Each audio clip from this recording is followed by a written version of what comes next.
అక్క దోశ బ్యాటర్ చెప్పు అని చెప్పేసి ఎప్పటి నుంచో అడుగుతున్నారు కదండి. ఎట్టకేలకు కొంచెం లేట్ అయినా సరే నీ దోశ బ్యాటర్ అయితే రెడీ చేశానండి. వీడియో అయితే స్కిప్ చేయకుండా చూడండి, ఎందుకంటే ఫస్ట్ నుంచి లాస్ట్ వరకు 1 by 1 టిప్స్ చెప్తూనే ఉన్నాను. Hi friends, welcome to my channel. అందరూ ఎలా ఉన్నారు? చూస్తున్న ప్రతి ఒక్కరు చిన్న లైక్ చేసి చూడండి. అలాగే కొత్త వారైతే ప్లీజ్ అండి సబ్స్క్రైబ్ చేసి మమ్మల్ని సపోర్ట్ చేయండి. ఇదిగోండి ఇప్పుడైతే అట్ల పిండికి నానేసుకుందాము. ఇదిగోండి కప్పు కొలతలతో చూపించమంటున్నారు కదండి, అందుకని కప్పు కొలతలతో అయితే చూపిస్తున్నాను. 1 కప్పు మినపగుళ్ళకి ఇదిగోండి 3 కప్పుల రైస్ అయితే వేసుకుంటున్నాం అనమాట. స్టోర్ బియ్యం వేసుకుంటున్నానండి. మీకు స్టోర్ బియ్యం ఉంటే వేసుకోండి, లేకపోతే మామూలు బియ్యం అయినా వేసుకోవచ్చు అనమాట.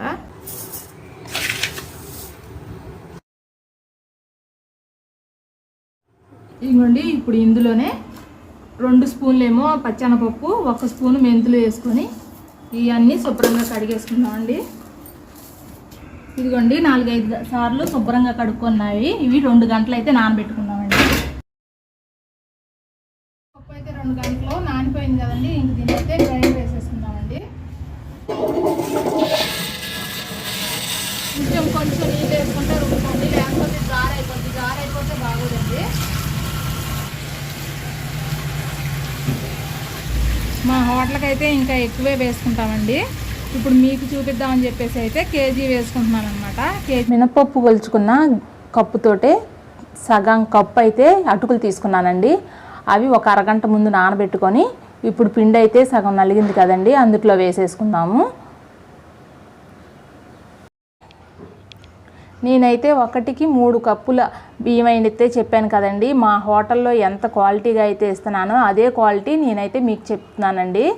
బయట హోటల్స్ వాళ్ళైతే 1 కప్పు మినపప్పుకి 4-5 కప్పులు బియ్యం కూడా వేస్తారండి. ఇదిగోండి పిండి అయితే నలిగిపోయింది. ఈ మాత్రం బరకగా ఉండాలన్నమాట.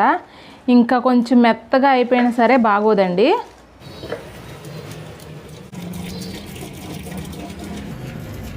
దీన్ని అయితే పిండి తీసేయడం అయితే అయిపోయింది. దీన్ని మూత పెట్టేసేసి 6 గంటల సేపు అయితే మ్యాగ్నేట్ చేసుకుందామండి.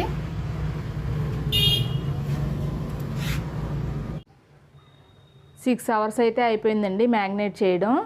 ఇదిగోండి పిండి నేను తీసుకునేటప్పుడే సరిపోను గిన్నెలో తీసుకున్నానండి. అలా తీసుకోకూడదు, నేను ఏదో కంగారులో తీసేసుకున్నానండి. పెద్ద గిన్నెలో అయితే తీసుకోవాలి. ఈ పెద్ద గిన్నెలో తీసుకోవడం వల్ల పొంగినా సరే ఆ గిన్నెకి అలాగే ఉంటుంది అనమాట. ఇప్పుడు నేను తీసుకున్న గిన్నెలో అయితే పొంగిపోతుందని చెప్పేసి వేరే గిన్నెలో తీసుకొని పెట్టుకున్నానండి. చూసారా పిండి పాల మీద మీగడలాగా ఎలా ఉందో, ఎంత చక్కగా పొంగితేనే అట్లు అనేవి బాగా వస్తాయి అన్నమాట. టేస్ట్ కూడా ఉంటుంది. ఇప్పుడైతే స్టవ్ వెలిగించుకొని పెనం బాగా వేడెక్కనివ్వాలి.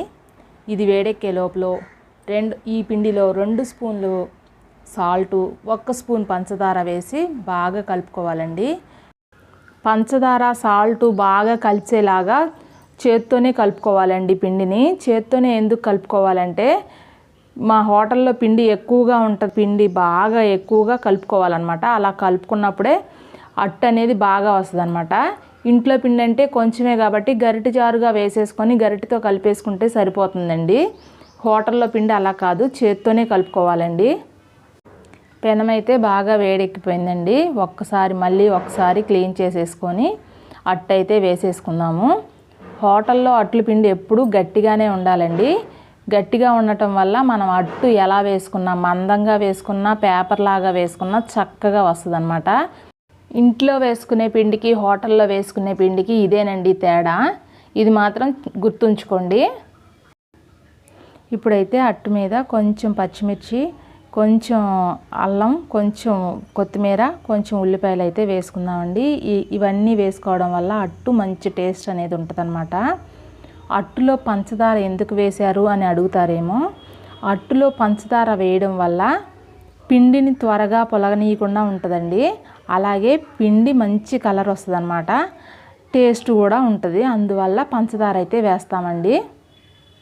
పెనం బాగా హీట్ ఎక్కిన తర్వాత అట్టు వేసుకుంటే చక్కగా వస్తుందండి. కొంతమంది పెనం హీట్ ఎక్కకుండానే కొంచెం హీట్ ఎక్కగానే వేసుకొని గీరేస్తూ ఉంటారండి, అట్టు రావట్లేదని. అట్టు సరిగ్గా రాకపోవడానికి 2 కారణాలండి. ఒకటి అట్లు పిండి బాగా జారైపోవడం, లేదా రెండోది ఏంటంటే అట్ల పెనం బాగా హీట్ ఎక్కకుండా వేసేసుకోవడం. ఈ రెండే కారణాలండి అట్టు సరిగ్గా రాకపోవడానికి. చూసారండి అట్టు ఎంత చక్కగా వచ్చేసిందో. ఇంత చక్కగా వస్తుందన్నమాట. హీట్ అనేది ఎప్పుడు కరెక్ట్గా పెట్టుకొని అట్టు వేస్తే మాత్రం చక్కగా పేపర్ లాగా అదే లేసి వచ్చేస్తూ ఉంటుంది అనమాట. చూసారా ఎంత బాగుందో నేను వేసినట్టు. మీరు కూడా నేను చెప్పిన టిప్స్ తోటి నేను ఎలా అయితే పర్ఫెక్ట్గా బ్యాటర్ చెప్పానో అలాగే మీరు చేస్తే అసలు కరెక్ట్గా చక్కగా వస్తుందండి అట్టు అనేది. ఇందాక ఆనియన్ దోశ వేసాను కదండి, ఇప్పుడైతే ప్లెయిన్ దోశ అయితే వేస్తున్నాను. ఇంకా లైక్ చేయని వారు ఎవరైనా ఉంటే లైక్ చేయండి. అలాగే కొత్త వారైతే ప్లీజ్ అండి సబ్స్క్రైబ్ చేసి మమ్మల్ని సపోర్ట్ చేయండి. ఈ వీడియోలో మీకు ఇంకేమైనా డౌట్స్ ఉన్నా, హోటల్ రెసిపీస్ ఇంకా ఏమైనా కావాలన్నా మాకైతే కామెంట్స్లో తెలియజేయండి. ఈ వీడియో అయితే ఇంతేనండి. మరొక వీడియోతో అయితే మళ్ళీ కలుద్దాం.